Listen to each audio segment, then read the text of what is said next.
Step 1. Getting to know the keyboard. First of all, make sure you've got where middle C is. So on this piano I've marked it with a red arrow, but actually the middle of the keyboard is here. So middle C is to the left, so it should be somewhere around the middle of your keyboard, maybe slightly to the left. Now notice how the pattern of the keys repeats itself. So you've got 2 and 3, 2 and 3, 2 and 3. So actually these notes from here to here, 2, 3, 4, 5, 6, 7, 8, 9, 10, 11, 12, they're repeated at various pitches. So those notes are exactly the same as these notes, exactly the same as those, exactly the same as those, but at different pitches. So I'll show you what that means. So let's find a C note. That's the note before the two black keys. So before the two black keys, that's another C note. And again, another C note. And another C note. And another C note.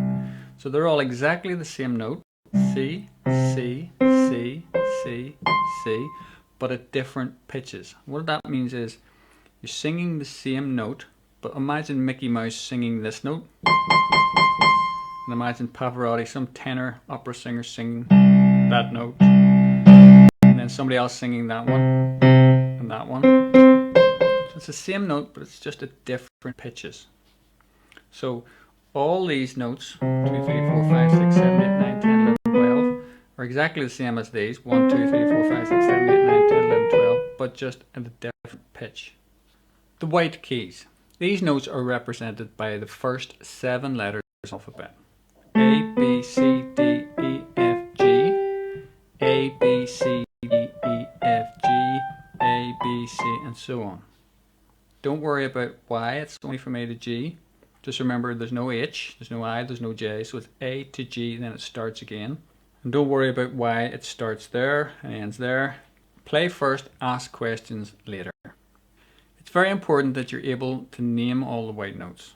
So as you progress through the books, you'll see various chords, notes, rhythms, patterns, and you'll have to go to a certain key on the piano to be able to play them. So you might have to play an E, or an A, or a G, or a B. So you'll need to know where they are. Okay, it's not enough to just follow the keyboard diagram on the page because that'll take too much time. You need to go, when you're playing C, you need to go to C instantly. So it's important that you take time to learn where all the white notes are. You can use the black keys to help you. So for instance, we've already played C, the white key before the two black keys. C, C, C. Similarly, you can use 3 black keys to find F, because C, D, E. If F is before the 3 black keys. Then you can use those 2 notes even to find other notes. So in the alphabet, G is after F, so you know that that's F, so that must be G. F, G, F, G, F, G. B is before C in the alphabet, so you know where C is now, so that must be B. C, B, C, B, C, B. You know that D comes after C, so you know where C is, that must be D. After a while, you'll also memorize the spaces between the notes, so you'll memorize that D is in the middle of the 2 black keys.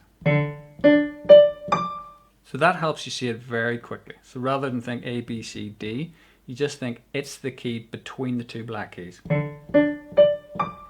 G is the first gap of the 3 black keys. Okay, and so on. Using the black keys to guide you, see if you can find the note at the bottom of the page. The G, B, A, D, C, and E. Just keep playing that until you know where all those keys are. The black keys. Black keys are known as either sharps or flats. Don't worry about why, just memorize it all for now. They're named using the white key nearest to them on their left or right. So let's look at this note. On the left is C, so that's C sharp. On the right is D, so it can be called D flat. Sharp is up, flat is down. So think of sharp, it's up, it's a point, sharp, flat is down. Down the piano, up the piano. So if you find it, if you're on a white key, that's C, that must be C sharp. If you're on D, that must be D flat. If you're on D, that must be D sharp. And C, D, E. So that's E flat or D sharp. That's C sharp or D flat. Looks complicated, but don't worry. For now, just know where all the white keys are, and you'll be able to know how to make the black key, what to name it. The key to playing piano instantly: chords. A chord is simply 3 or more particular notes. So a note is just, a melody line might be. A chord is 3 notes played together. Make a full sound, an overall sound. 3 or more. Not single. And if this full sound is played rhythmically and various chords are used in a sequence, a nice background sound can be created for melodies or lyrics. So let's play a very basic chord, the chord of C. So you know where C is now, middle C, before the 2 black keys. So that's your C. We're going to add on 2 notes. We're going to skip one and then skip another one. We're going to play them all together at the same time. So you've kind of got to make a claw with your hand. It's not easy to begin with. So if you're struggling with this right now, don't worry. Everyone does to begin with. It gets easier. Just keep playing that.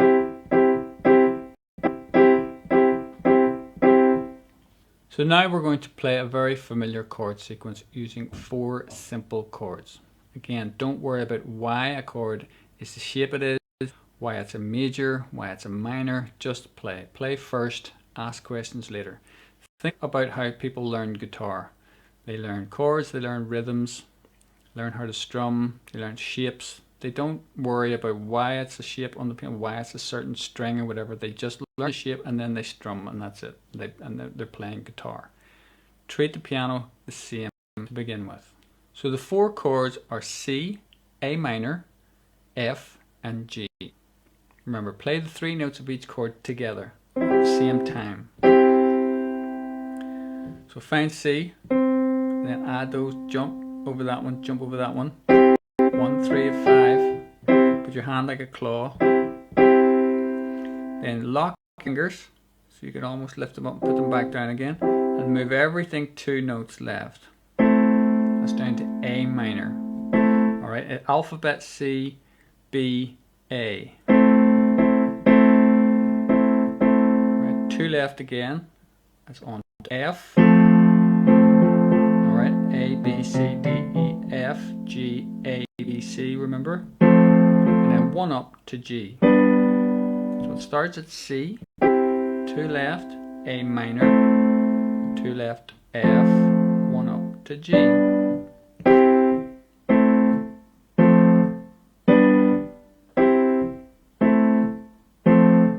Just keep repeating it until you get used to it. So then next we're going to add the left hand rhythm in, and you'll recognize, you'll have heard kids playing.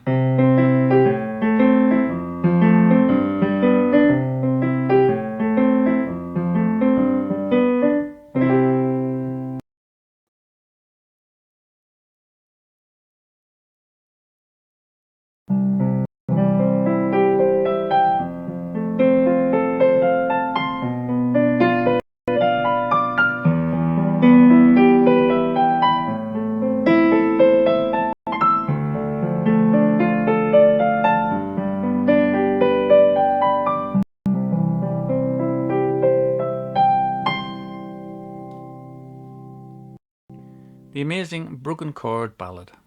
First of all, what is a broken chord? Think about the chord of C that you already know in your right hand. Instead of playing the 3 notes at the same time, play them one at a time, starting with the C. So you've broken the chord up into 3 notes. Try it with your left hand. C. You're going to make a sweeping melody line using broken chords. So first of all, play a single C note 2 octaves to the left of middle C in your left hand.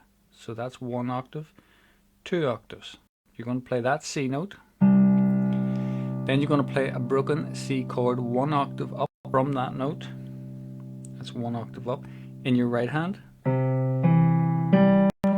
you're going to lift your left hand over your right hand and play the next broken C chord another octave up in your left hand. And you're going to bring this hand underneath and finally play a last broken chord one octave up again in your right hand. And you're going to keep the sustain pedal down throughout the whole sequence. So right hand sustain pedal on, lower C note,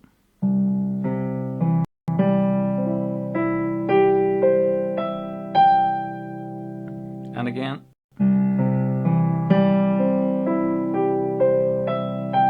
and you get a nice ringing tone. Now let's see if you can play the same pattern, but this time use the chord of F. So you start with the F note, one octave up, you play a broken F chord.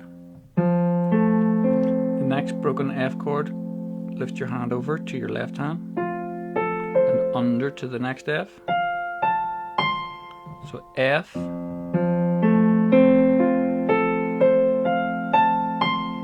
okay, get the idea? Now to play the entire tune, use the pattern on the page with the following chord sequence. So you start with C, F, B diminished, E minor, A minor,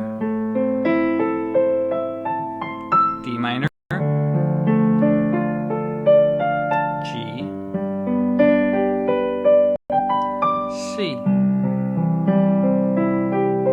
and end on another C. So let's play it all the way through.